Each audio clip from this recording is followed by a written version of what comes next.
Unaona dada hapo juu? Umemwona? Hatari hiyo. Umeona?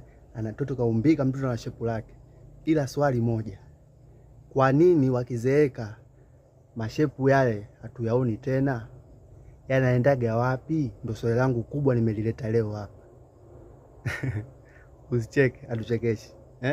Nataka sasa munijibu kwenye comment. Wakizeeka madada zetu kama huyo hapa dada na mshepu wa kwenda tu. Lakini wakizeeka hatuyaoni tena. Yanaendaga wapi? Atuchekeshi. Mimi nauliza swali kwa sababu utakuta mtaani Biti Nchendende kipindi yupo mdogo alikuwa na mkodongonda. Sasa hivi yupo mzee, yupo flat. Sasa naendaga wapi? Yani manani kipindi Biti Nchendende kipindi yupo kijana alikuwa na ngundu. Sasa hivi yupo mzee, limeenda wapi? Atuchekeshi. Usicheke, atuchekeshi. Naomba mnijibu kwenye comment. Maki kijana neno nimejiuliza maswali lakini jibu sipati. Asante sana.